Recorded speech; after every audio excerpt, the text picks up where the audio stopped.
Hello, and welcome to this video lecture on one of the Asian religions of Hinduism. Using the organizer, you should be recording information for the religion of Hinduism. You may pause or replay this video at any time so that you may write the important information. So let's get started. How did Hinduism begin? Well, it was founded around 5,000 years ago with the Aryan people. They were a noble people. And it was their philosophy, their religion, and customs that were formed into the religion of Hinduism. It is thought to be one of the world's oldest religions. And at this point in time, worldwide, there are almost 1 billion people that practice some form of Hinduism. You can see on the screen the map that shows the distribution of the religions in Asia. And most of the Hindus, of course, practice Hinduism in India. Monotheistic or polytheistic, that can be very confusing. Most people that are Hindu, most Hindus believe in a supreme God. And God, being unlimited, can have unlimited forms. Hindus refer to Brahman as a supreme power that can take on many different forms, and that can be the confusing part. So since they believe in one supreme being, we would classify this as a monotheistic religion. These are some of the different forms of Brahman, as you can see on the screen. There are 3 important forms. Brahma, which is in the upper left-hand corner. Brahma is known as the creator, responsible for the creation. Then there's Vishnu in the bottom left-hand corner. Vishnu is known as the preserver and protector of the universe. And then there's Shiva. Shiva is in the upper right-hand corner, and Shiva was known as the god of destruction. So what do Hindus believe? They believe in samsara, which is a process of death, life, and rebirth. They believe in reincarnation, which is where their soul is reborn into another body or another form after death. If a person lives a good enough life, then they can be united with Brahman. They believe in karma, which is the good and bad actions done during one's lifetime. Most of you have heard of karma in the respect that what goes around comes around. And karma can affect a Hindu's life after death. This is the cycle of life, death, birth. Moksha is the process that can interrupt this cycle of birth, life, and death. Samsara is the wheel of life, and as you can see here, it does show the many different forms. Hindus believe in the caste system, which is an inherited social class. They believe that they are born into a particular caste. There are 4 main castes. The highest level, of course, are the Brahmins, which belong to the highest caste. They are the priests and the scholars. The Kshatras are the soldiers and warriors. The Vaishyas are the merchants and the professional people. And then the Sudras are the lowest caste. They are the laborers and servants. They do jobs that no other caste would do. They have sacred texts. The Suti, which is the oldest, most authoritative sacred text, which consists of the 4 Vedas or truths, myths, rituals, chants. And one of those great stories is Ramayana and the Bhagavad Gita. Holy places. All rivers, especially the Ganges River, is considered a holy place. They believe that the Ganges River falls from the source of Vishnu's feet onto Shiva's head and out from his hair. The water of the Ganges is sacred enough, according to Hindus, to purify all sins. That's why it's so important for Hindus at least once in their lifetime to make a trip to the Ganges River. Holy people. There is really no known founder Hinduism was developed long before there were written records, so we can't really trace it back to one single person. The countries where Hinduism is practiced, of course, you can see according to the map on the screen. India is where the majority of the Hindus live, but they are also, this religion is practiced also in Nepal, Sri Lanka, and Bangladesh. You can see from this screen that the distribution of the Hindus worldwide, obviously there is a concentration of Hindus in India. Hinduism is all about the human experience in preparation for the cycle of birth, death, and rebirth.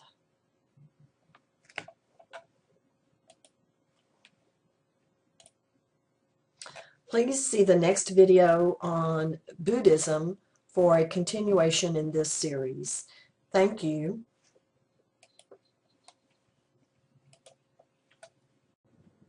Hello and welcome to Mrs. Moore's video lecture on Buddhism. This is the second in the series of ancient Asian religions. The first was Hinduism. The second one that we're discussing today is Buddhism. So, how did Buddhism begin?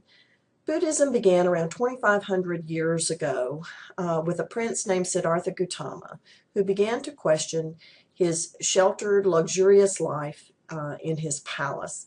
One day he left the palace and saw 4 sights: a sick man, an old man, a dead man, and a monk.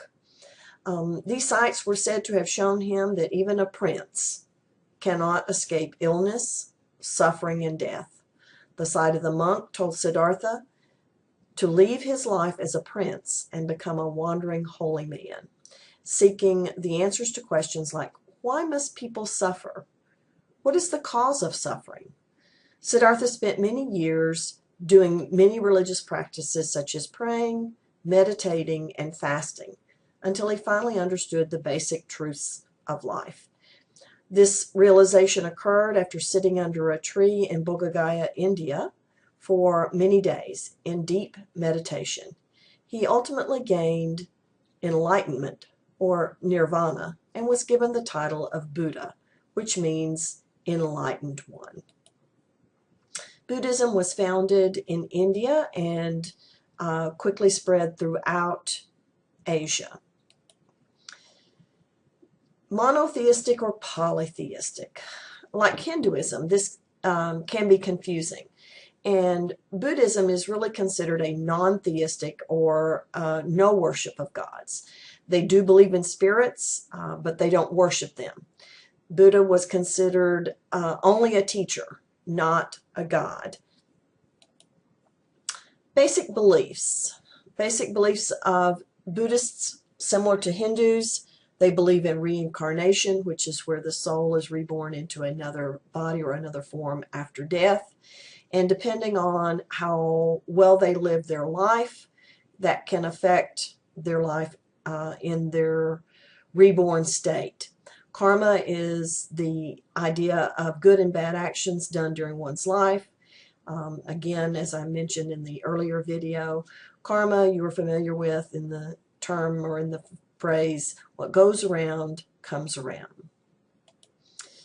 This is a cycle of birth, life, death, which is sometimes referred to as samsara, and it is the achievement of nirvana, or the state of mind that would break this cycle. So what did Buddha teach? He taught of the Four Noble Truths, which consisted of giving up greed and selfishness. To live is to suffer. The cause of suffering is considered selfishness. The solution to this suffering is to eliminate selfishness, thus achieving nirvana, which again is the peaceful state of mind that releases the cycle of rebirth. And it's reached through the Eightfold Path. Again, nirvana is a peaceful state of mind, not the rock group. Achieving nirvana means that you escape from the cycle of rebirth, and it again is reached by following the middle way through the Eightfold Path. The Eightfold Path consists of 8 rules to follow to achieve nirvana. Wisdom, which means the right understanding and right motivation. Moral discipline, which would be the right speech, right action, right livelihood, and the mental discipline, right effort, right mindfulness, and right meditation. The Eightfold Path is this process by which they believe, Buddhists believe that they can achieve nirvana. So what are some of the Buddhist texts? Sacred texts, the Tripitaka is the earliest collections of Buddhist teachings, and they consist of Buddha's life and his practices and his rules, his sermons. Holy places. The Bodh Gaya in India was believed to be the birthplace of Buddhism. It is where Siddhartha Gautama achieved nirvana and became enlightened, where he was then referred to as Buddha.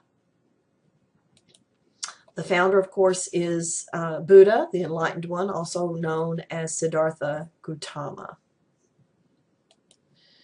So Buddha was born again of the noble caste. He was raised in great luxury to be a king, and he had empathy for the suffering of others at a very early age, and he rejected his life of luxury to seek enlightenment and the solution to all the human suffering that he saw.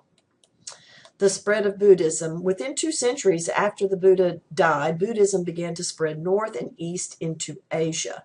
By the 13th century, Buddhism had all but disappeared from India. So countries where Buddhism is a major religion. In modern times, you would see Buddhists practicing all around the world. However, there would be a concentration in India, China, Japan, Thailand, Cambodia, Vietnam, and many other Asian countries.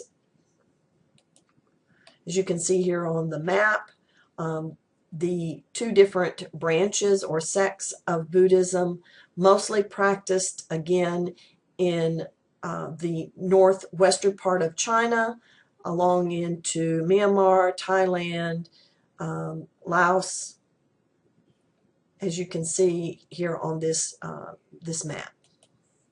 These are some beautiful pictures of a monastery and various temples and places, sacred places of worship in the Buddhist religion. Thank you, and please check into the next in the series, which would be on Shintoism.